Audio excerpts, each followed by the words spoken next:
रानो चिड़िया की तबीयत दिन ब दिन खराब होती जा रही थी। आज तो रानो चिड़िया उठने के काबिल भी नहीं थी। वो सारा दिन घोंसले में लेटी रहती है। मम्मा, आपको क्या हो गया है? अगर आपको कुछ हुआ तो मेरा क्या होगा? गुड़िया बेटी, तुम चिंता ना करो, मैं ठीक हो जाऊंगी। तुम्हें भूख लग रही होगी, मैं तुम्हें कुछ बना देती, लेकिन मुझसे अपने पंख भी हिलाए नहीं जा रहे। आपने भी तो कल से कुछ नहीं खाया। मैं खुद दाना लाने की कोशिश करती हूँ। गुड़िया बेटी, मौसम अभी खराब है, जब बारिश रुकेगी तब आप दाना ढूंढ लेना। अभी आप हरियाली आंटी के पास जाओ और उनसे कुछ ले आओ। गुड़िया हरियाली आंटी के घर चली जाती है और दरवाजे पर दस्तक देती है। हरियाली तोती बाहर आती है। गुड़िया बेटी, आप इतनी बारिश में यहाँ क्या कर रही हो? हरियाली आंटी, मेरी मम्मा की तबीयत बहुत खराब है। उन्होंने कहा कि हरियाली आंटी से कुछ खाने को ले आओ।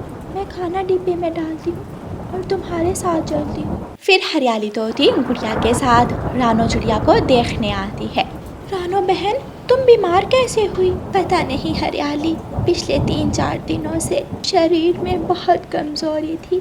आज तो हिलने के भी काबिल नहीं। मैं एक वैजी को जानती हूँ जो दूसरे जंगल में रहते हैं।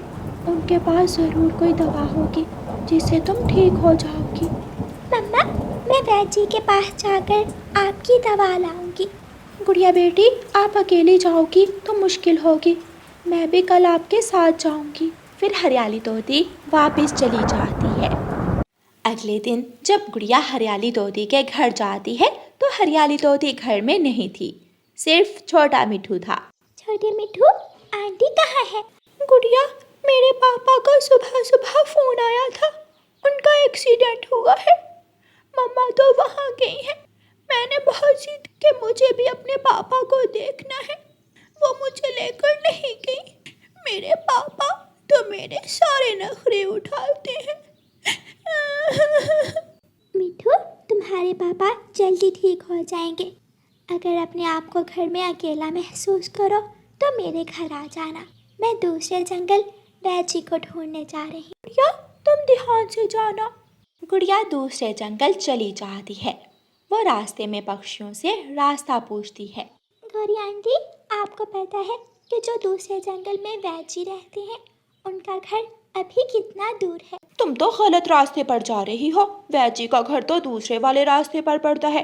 अगर इस रास्ते से जाओगी तो कभी वैजी का घर नहीं मिलेगा। शुक्रिया गौरी आंटी, मैं अभी दूसरे रास्ते पर जा। गुड़िया वहाँ से चली जाती है। गौरी, वैजी का घर तो इसी रास्ते पर पड़ता है। हाँ तो मैंने क्या ठेका उठा रखा है सबकी मदद करने का? जब जिसका दिल चाहा आकर मुझसे मदद मांगने लग जाता है। तुम्हारी झूठ बोलने वाली आदत जग्गू में भी आती जा रही है। और नकम्मेपन की आदत उसने तुमसे सीखी है। तुमसे तो बात करना ही बेकार है। तो मुझे भी कोई शौक नहीं है तुमसे बात करने का। गुड़िया रास्ते में जा रही होती है कि उसे लूसी कबूतरी मिलती है। आप तो रानू की बेटी हो। जी, वो मेरी मम्मा है। उनकी तबीयत खराब है। मैं वैजी को ढूंढने जा रही हूँ। लेकिन गुड़िया बेटी, वैजी का घर तो कालू और गोरी के घर से होकर जाता है। लेकिन उन्होंने कहा कि वहाँ घर नहीं है। उन दोनों को तो मासूम पक्षियों को बेवकूफ बनाने की आदत है। तुम उनकी बात पर यकीन ना करो। फिर गुड़िया दूसरे जंगल के रास्ते उड़ती है और जल्द ही वैजी के घर पहुँच जाती है। क्या हुआ नन्ही चिड़िया, आप यहाँ क्या कर रही हो? आप वैजी हो ना? मेरी मम्मा की तबीयत बहुत खराब है, उनसे उठा भी नहीं जा रहा। ये बीमारी आजकल पक्षियों में फैल रही है। उनका जिस्म बहुत कमज़ोर हो जाता है और वो कोई काम भी नहीं कर सकते। मेरे पास उसकी दवा थी, लेकिन अब वो ख़त्म हो गई है और मेरे पंख पर चोट लगी है। मैं कहीं उठकर जा भी नहीं सकता। आप मुझे बताएं, मैं दवा बनाने के लिए जड़ी बूटी ले आऊंगी। लेकिन बेटा, आप तो अभी छोटे हो, आपको उस जड़ी बूटी का पता नहीं चलेगा।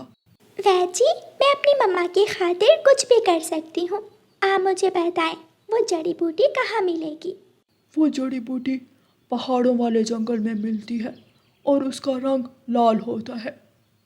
गुड़िया वहाँ से जड़ी बूटी का पूछकर पहाड़ों वाले जंगल की तरफ उड़ जाती है। पहाड़ों वाले जंगल में बहुत तेज बारिश और हवा चल रही थी। गुड़िया इधर उधर सभी जगहों पर जड़ी बूटी को ढूंढ रही थी, लेकिन उसे अभी तक जड़ी बूटी नहीं मिली थी। ऐ ऊपर वाले, मेरी मदद कर। मैं कैसे अपनी मम्मा को बचाऊं? उस जड़ी बूटी के बिना तो मेरी मम्मा ठीक भी नहीं होगी। गुड़िया को पास में किसी बच्चे के रोने की आवाज़ आती है। गुड़िया आवाज़ की दिशा में जाती है। वहाँ एक फाख्ता का बच्चा था जिसका पंख बहुत घायल था। आप घायल कैसे हुए? मैं हवा में उड़ रहा था कि कोई तेज कांटों वाली झाड़ी आई और मेरे पंख में लग गई। आप मेरी मम्मा को जाकर बता दो, मेरी मम्मा चिंता कर रही होंगी। बच्चा गुड़िया को अपने घर का पता बताता है। गुड़िया जल्दी से फाख्ता के घर जाती है और उसे सब बताती है। फाख्ता गुड़िया के साथ जाती है और अपने बच्चे को उठाकर घर ले आती है। धन्यवाद आपका बेटी, अगर आज आप मेरे बच्चे की मदद ना करती तो मैं अपना बच्चा खो देती। आंटी, मेरी मम्मा ने मुझे यही सिखाया है कि जब किसी को मुश्किल में देखो तो उसकी मदद करो। ये कहते हुए गुड़िया की आंखों में आंसू आ जाते हैं। क्या बात है नन्ही चिड़िया, आप रो क्यों रही हो? आंटी, मेरी मम्मा बहुत बीमार है, उनकी रंगत बहुत पीली हो गई है। वैजी ने कहा कि उनको ठीक करने वाली जड़ी बूटी यहाँ से मिलेगी, लेकिन मुझे तो सुबह से कुछ भी नहीं मिला। चिड़िया बेटी, वो जड़ी बूटी मेरे पास भी है, मैं अभी आपको वो ला कर देती हूँ। फिर फाख्ता गुड़िया को वो लाल रंग की जड़ी बूटी दे देती है। अब जल्दी से जाओ और अपनी मम्मा को जाकर ठीक कर दो। गुड़िया खुशी खुशी वो जड़ी बूटी लेकर वैजी के पास जाती है। वैजी उस जड़ी बूटी से दवा बनाते हैं। गुड़िया वो दवा लेकर अपने घर वापस जाती है और अपनी मम्मा को वो दवा खिलाती है। फिर कुछ ही दिनों में रानो चिड़िया बिल्कुल ठीक हो जाती है। मेरी मम्मा ठीक हो गई। हाँ, मेरी बेटी ने मुझे बचा लिया। फिर दोनों माँ बेटी खुशी खुशी रहती हैं। प्यारे दोस्तों, इस कहानी को लाइक, अपने दोस्तों के साथ शेयर और चैनल को सब्सक्राइब करना बिल्कुल मत भूलना। आपका धन्यवाद। गौरी कव्वी का एक बेटा था जिसका नाम जग्गू कव्वा था। अब गौरी कव्वी के दूसरे अंडे से बच्चा निकलने ही वाला था। जग्गू बेटा, 1-2 दिनों में अंडे से तुम्हारा भाई निकल आएगा, फिर अपने भाई को नदी पर ले जाया करना। लेकिन मम्मा, मुझे बहन चाहिए, अंडे से अगर मेरी बहन निकली तो मैं अपनी बहन के साथ खेला करूँगा। चुप कर जा मनहूस, अगर तेरे बाप ने सुन लिया तो मार मार कर तेरी पसलियाँ तोड़ देगा। कैसे बहन बहन कर रहा है। गौरी कव्वी के पति कालू कव्वे को भी बेटियों से बहुत नफरत थी। वो बेटियों को जरा भी पसंद नहीं करता था। कालू यार, सुना है तुम्हारे अंडे से बच्चा निकलने वाला है। हाँ, आज या कल मेरे घर में दूसरा बेटा आने वाला है। कालू, एक बेटा तो तुम्हारा है, अब अगर दूसरे अंडे से बेटी निकल आए तो दोनों बहन भाई की जोड़ी बन जाएगी। इतनी बात सुनते ही कालू कव्वा कबूतर को पेड़ से धक्का दे देता है। तेरे मुंह में गोबर, कभी कोई अच्छी बात भी कर लिया कर। बेटियां निकले तेरे अंडों से, मेरे अंडे से तो बेटा ही निकलेगा, देख लेना। एक दिन गुजर जाता है। गौरी कव्वी और कालू कव्वा इंतजार में बैठे हुए थे। अंडा फूटता है और उनके अंडे से एक सुंदर सी बेटी निकलती है। कालू जी, वही हुआ जिसका डर था, अंडे से तो बेटी निकली है। बहन आ गई, बहन आ गई, मेरी सुंदर बहन आ गई। चुप कर जा जग्गू, मुझे पहले ही बहुत गुस्सा है। ऐसा ना हो कि मैं सारा गुस्सा तुम पर निकाल दूं। मैंने क्या किया है? मम्मा पापा, क्या मैं सुंदर नहीं हूँ जो आप दोनों को मुझे देखकर गुस्सा आ गया है? जग्गू ने तो 2 दिनों तक बात नहीं की थी और इसे देखो, अंडे से बाहर आई नहीं और कैसे काएं काएं करने लगी है। गुस्से में कालू कव्वा घर से बाहर चला जाता है। वहाँ जाकर चुप करके घोंसले में बैठ जा, कोई जरूरत नहीं है अपने पापा से यूं हंस हंस कर बातें करने की। कव्वे और कव्वी की बेटी डर जाती है और डर कर चुप करके बैठ जाती है। दिन गुजरते के गौरी और कालू अपने बेटे का बहुत ख्याल रखते, लेकिन अपनी बेटी को ना तो कोई अच्छी चीज खाने को देते और ना ही उसे प्यार करते थे।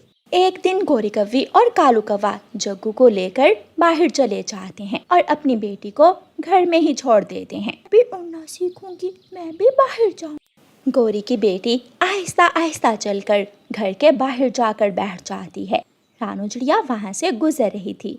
वह रानो चिड़िया से कहती है, आंटी मुझे उड़ना सिखा दे, मेरे मम्मा पापा मुझे प्यार नहीं करते, वो मुझे उड़ना भी नहीं सिखाते। बेटी हो ना इसलिए, तुम्हारे माता पिता को तो सिर्फ बेटे ही पसंद है, लेकिन मैं उड़ना सिखाऊंगी बेटी आपको। छलांग लगाने से पहले लंबी सांस लो और फिर अपने पंख फैलाकर आहिस्ता आहिस्ता ऊपर नीचे करो। छोटी कौवी उड़ती है, वो पहली ही उड़ान में उड़ने लगती है। वो हवा में उड़ रही थी। कौवों की ये बेटी बहुत सियानी होगी। कोई भी छोटा बच्चा इतनी जल्दी नहीं उड़ना सीखता जितनी जल्दी इसने सीख लिया। वो छोटी कौवी उड़ती उड़ती नदी के पास अपने परिवार के पास चली जाती है और सबको हैरान कर देती है। मुन्नी तुमने उड़ना कैसे सीख लिया? मेरे पास से एक चिड़िया गुजर रही थी, मैंने उससे पूछा और उड़ना शुरू कर दिया। ये तो बहुत आसान है, मैं अच्छी तरह उड़ सकती हूँ। गौरी, मैंने तुमसे कहा भी था कि इसे कहीं छोड़ाओ, नदी में फेंक दो या फिर पहाड़ों पर छोड़ाओ। दिन गुजर रहे हैं और ये बड़ी होती जा रही है। अच्छा अब चुप करो, देखो वो कैसे घूर घूर कर देख रही है। दूसरे दिन सुबह सवेरे ही गौरी कौवी और कालू कौवा मुन्नी को साथ लेकर पहाड़ों पर चले जाते हैं और मुन्नी को एक पेड़ पर बिठाकर उससे कहते हैं, मुन्नी तुम यहाँ बैठो, हम तुम्हारे लिए फल लेकर आते हैं।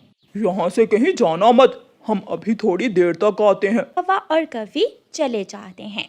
मुन्नी वहाँ शाम तक बैठी रहती है, लेकिन कोई भी वहाँ नहीं आता और फिर मुन्नी रोने लग जाती है। मेरे मम्मा पापा मुझे यहाँ वीराने में छोड़कर चले गए, अब मैं कहाँ जाऊँ? कौन मेरी रक्षा करेगा? मैं करूँगी आपकी रक्षा। बेटी चलो मेरे साथ मेरे घर चलो। मुन्नी खुश हो जाती है। आंटी क्या आप मुझे अपने घर में रख लेंगी? हाँ, मैं आपको अपनी बेटी बनाकर अपने घर में रखूंगी। रानो चिड़िया मुन्नी को अपने साथ ले जाती है और फिर उस दिन से मुन्नी रानो चिड़िया के साथ रहने लगती है। कालू जी, मुन्नी को कोई चील या फिर जंगली जीव खा गया होगा। अच्छा ही हुआ जो उसे जान छूट गई। कौवा और कौवी ऐसे बैठे हुए बातें कर रहे थे कि सामने से मुन्नी रानो चिड़िया के साथ उड़ती हुई आती है। कौवी और कौवे, देखना एक दिन यही बेटी मेरा नाम रोशन करेगी। मैं माँ हूँ इसकी, तुम तो इसे पहाड़ों पर मरने के लिए छोड़ आए थे ना। ऐसे कहते हुए रानो चिड़िया मुन्नी को साथ लेकर वहाँ से चली जाती है। दिन महीने और साल गुजरते गए और फिर एक दिन मुन्नी पढ़ लिख कर कामयाब पक्षी बन जाती है। वो हर काम में अपनी माँ रानो चिड़िया की मदद करती है। रानो चिड़िया अब बूढ़ी हो गई थी, लेकिन उसकी बेटी मुन्नी घर को संभालती। वो सिलाई करती और अपनी माँ की हर ज़रूरत पूरी करती। दूसरी तरफ बूढ़ी कौवी और कौवा अपने घर में लाचार बैठे हुए थे, क्योंकि उनका बेटा जग्गू कौवा तो 2 महीने पहले ही उनको छोड़कर चला गया था। कालू, अगर आज मुन्नी हमारे पास होती तो वो हमारा ख्याल रखती। गौरी, हम भूल गए जो मुन्नी को घर से निकाल दिया, लेकिन गया समय लौट कर नहीं आता। अब तो हमें ऐसे ही दुखों में मरना होगा। तभी मुन्नी उनके लिए दाल रोटी लेकर आ जाती है। मम्मा ने मुझे भेजा है कि मैं आपको दाल रोटी दे आऊं, शायद आपका बेटा आपको छोड़कर चला गया है। कौवी और कौवा फूट फूट कर रोने लग जाते हैं, लेकिन मुन्नी उन्हें खाना देकर वहाँ से चली जाती है। प्यारे दोस्तों, इस कहानी को लाइक, अपने दोस्तों के साथ शेयर और चैनल को सब्सक्राइब करना बिल्कुल मत भूलना। आपका धन्यवाद। रानो चिड़िया की शादी के 2 महीने बाद उसने एक सुंदर से अंडे को जन्म दिया था। माँ चिड़िया अपने आने वाले बच्चे को लेकर सपने सजा रही थी। मैं अपने आने वाले बच्चे को साथ लेकर नदी पर जाया करूंगी। मैं अपने बच्चे को फूलों का हार बना कर दूंगी और उसे सैर करवाने ऊंची घाटी पर लेकर जाऊंगी। रानो का पति घर के बाहर खिड़की के पास बैठा हुआ ये सब सुन रहा था। वो घर के अंदर आता है। हाँ, हम ऐसा जरूर करेंगे, लेकिन अगर मेरे अंडे से बेटा निकला, मुझे बेटे ही पसंद है। अगर अंडे से बेटी निकली तो माफ करना, मैं उसे अपने साथ बाहर नहीं लेकर जा सकता। अपने पति की ऐसी बातें सुनकर रानो चिड़िया निराश हो जाती है। ऐसे ही 20 दिन गुजर जाते हैं और फिर एक शाम रानो चिड़िया को अपने अंडे में चूं चूं की आवाज सुनाई देती है। अंडे के पापा, कहाँ हैं आप? जल्दी आए। मम्मा चिड़िया खुशी खुशी अपने पति को आवाज देती है। वो रसोई में जाती है, लेकिन उसका पति तो बाहर था। वो अपने अंडे के पास बैठ जाती है। अंडा टूटता है और अंडे में से एक सुंदर सी बेटी और एक सुंदर सा बेटा, दो बच्चे साथ साथ बाहर निकलते हैं। अपने अंडे से निकलने वाले दो बच्चों को देखकर माँ चिड़िया की खुशी का कोई ठिकाना ही नहीं था। ऐ ऊपर वाले, तूने तो मुझे बिन मांगे ही सब कुछ दे दिया। मेरे पति को बेटा भी मिल गया और मुझे प्यार करने वाली बेटी भी। मम्मा, भूख लगी है। थोड़ा इंतजार करो मेरे बच्चों, आपके पापा अभी आपके लिए मीठा फल लेकर आने ही वाले होंगे। पापा चिड़िया बहुत जल्दी में था। वो उड़ता हुआ जा रहा था कि रास्ते में गौरी कौवी उसे रोक लेती है। भाई जी, याद है ना मेरी बात? अगर अंडे से बेटी निकली तो उसे पहले ही दिन पहाड़ों पर छोड़ आना। अगर माँ बेटी में प्यार पड़ गया तो मुश्किल हो जाएगा। चिंता ना करो गौरी बहन, मुझे सब पता है मुझे क्या करना है। पापा चिड़िया मीठा फल लेकर घर पहुंचता है तो घोंसले से बच्चों की चों चों की आवाज सुनकर खुश हो जाता है। पति जी, हम दोनों की इच्छा पूरी हो गई। ऊपर वाले ने हमें एक ही अंडे से दो दो बच्चे दिए हैं, एक बेटी और दूसरा बेटा। ये तो अच्छा है, मेरा बेटा हुआ और तुम्हारी बेटी। ये मीठा फल मेरे बेटे को खिलाओ। ऐसे कहते हुए पापा चिड़िया वो मीठा फल अपने बेटे को दे देता है और गुड़िया अपने भाई को फल खाते हुए देखकर रोने लग जाती है। मुझे भी भूख लगी है, मुझे भी खाना खाना है। मैं अभी अपनी बेटी के लिए खाना लेकर आती हूँ। मम्मा चिड़िया अपनी बेटी के लिए भोजन की खोज में निकल जाती है। ऐसे ही दिन गुजरने लगे। पापा चिड़िया अपने बेटे से प्यार करता और बेटी से नफरत। दोनों बच्चे बड़े होने लगे। एक दिन पापा चिड़िया जंगल जाने की तैयारी करते हैं। कुकू भी अपने पापा के साथ जा रहा था। पिताजी, मैं जंगल जाकर तितलियां पकड़ूंगा। पिताजी, मुझे भी अपने साथ ले जाएं, मेरा भी जंगल देखने को दिल कर रहा है। नहीं, मैं दोनों का ख्याल नहीं रख सकता। गुड़िया रोने लग जाती है और पापा चिड़िया अपने बेटे को साथ लेकर घर से चला जाता है। मम्मा चिड़िया अपने काम खत्म करके घोंसले में सो जाती है। मैं पापा और भाई के पीछे जाकर देखती हूँ कि पापा और भाई जंगल जाकर क्या खाते हैं। छोटी और मासूम गुड़िया ये सोचकर अपने घर से निकलती है। पापा चिड़िया मीठा फल, कुछ अंगूर और कुछ नरम नरम बीज लाकर अपने बेटे को देता है। लो मेरे बेटे, ये सारी चीजें मैं अपने बेटे के लिए लाया हूँ। तभी गुड़िया वहाँ आ जाती है। पापा पापा, मैं भी आ गई। गुड़िया को देखकर पापा चिड़िया को गुस्सा आ जाता है। पापा, मैं अपने कुछ फल गुड़िया बहन को दे दूं? नहीं, ये मैं मेहनत से तुम्हारे लिए लाया हूँ। पापा चिड़िया गुड़िया को मारने लगते हैं। क्यों निकली? तुम मुझसे पूछे बिना घर से बाहर क्यों आई? पापा प्लीज प्लीज पापा, मुझे छोड़ दे। मैं कौन सा भाई से फल मांग रही हूँ? मैं दाना खा लूंगी। मैं तितलियों से खेलने आई थी। चलो कुकू बेटा, हम किसी दूसरी जगह जाकर बैठ जाते हैं। इस गुड़िया ने तो सारा मजा ही खराब कर दिया। पापा चिड़िया कुकू को साथ लेकर वहाँ से चला जाता है। गुड़िया को अकेले डर लगने लगता है। वो भी छुप छुप कर अपने भाई और पापा के पीछे पीछे उड़ती है। पापा चिड़िया कुकू को साथ लेकर घने जंगल में पहुंच जाता है।